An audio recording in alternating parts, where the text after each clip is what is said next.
আসসালামু আলাইকুম এভরিওয়ান, আমি আজকে আপনাদেরকে বানিয়ে দেখাবো আলু পরোটা। চলুন আলু পরোটা বানানোর জন্য কী কী লাগে আপনাদেরকে দেখাই। এখানে নিয়েছি চিজ, 1 কাপ দুধ, এটা চিজ, এটা দুধ, 2টা আলু, আদা 1.5 কাপ ময়দা, লবণ, গোলমরিচ, মেয়োনিজ। প্রথমে আটার সাথে একটু লবণ দিয়ে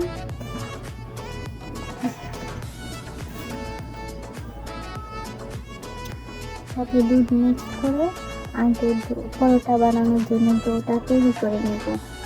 সবগুলো দুধ আর একসাথে দিতে যাবেন না, আস্তে আস্তে দিন এবং আস্তে আস্তে ডোটা তৈরি করুন। অনেক সময় দেখা গেছে যে সব দুধ যদি একসাথে ঢেলে দেওয়া হয় তাহলে কি হয়, অনেক সময় বেশি হয়ে যেতে পারে।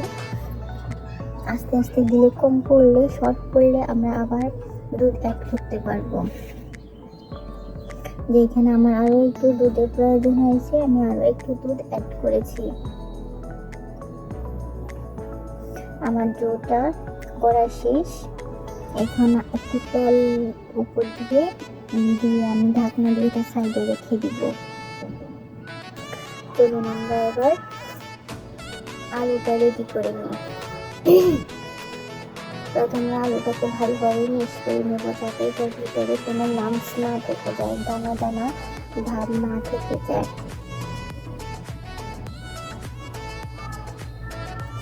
আলুটা খুব ভালোভাবে ম্যাশ করতে হবে।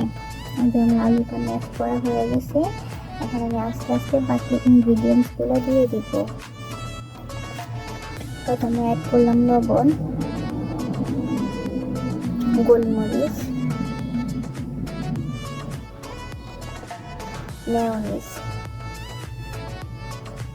2 চামচের মতো মেয়োনিজ অ্যাড করছি, আপনারা চাইলে মেয়োনিজটা স্কিপ করতে পারেন।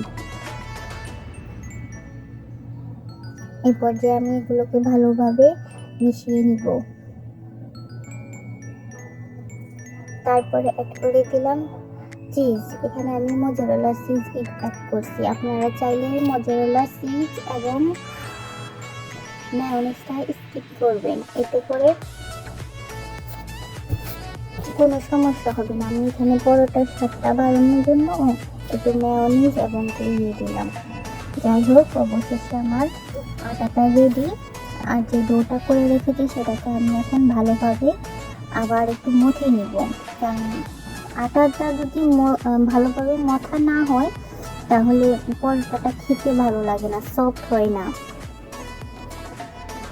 ঘষে ঘষে পিঠে পিঠে ডলে ডলে এখন মথে নিলাম।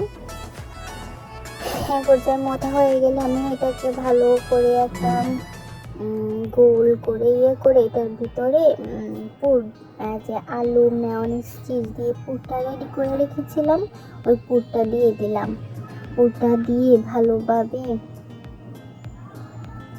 মুখটা সিল করে দিতে হবে, যাতে কোনোভাবে আলুটা বের না হয়ে যায়। এই জিনিসটা একটু সাবধানে করতে হবে।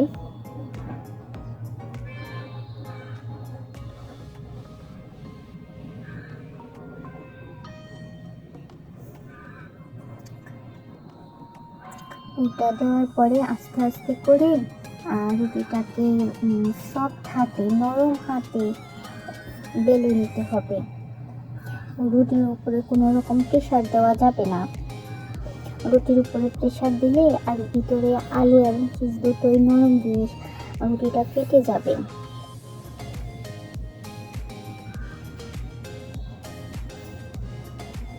যদি আমি এখানে একটু অন্যমনস্ক হয়ে যাওয়ার কারণে আমার রুটিটা ফেটে গিয়েছিল, বাট কোনো কিছু বের হওয়ার আগে আমি তাকে খুব সাবধানতার সাথে করে নিয়েছি।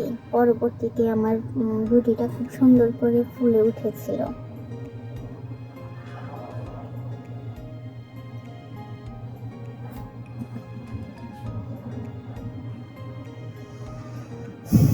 রুটিটা বেলার সময় একটু সাবধান হবে, এই যে আমার একটু অসাবধানতার কারণে রুটিটা হয়ে গেছে। যাই হোক, আমি এদিক দিয়ে হচ্ছে যে প্রথমে যেই কয়টা পরোটা ভেজেছিলাম সেগুলো স্কিপ হয়ে গেছে, সেই জন্য সেটা দেখাতে পারিনি। আমি লো হিটে আমি পরোটাটাকে এখন ভাজতেছি।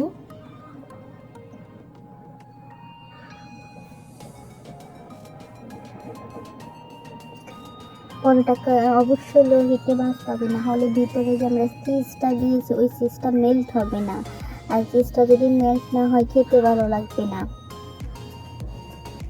দেখেন পরোটাটা খুব সুন্দর করে ফুলে উঠছে, যদিও খুব একটা ভালো বোঝা যাচ্ছে না, এবং কালারটা দেখেন, কালারটাও কত সুন্দর হয়েছে।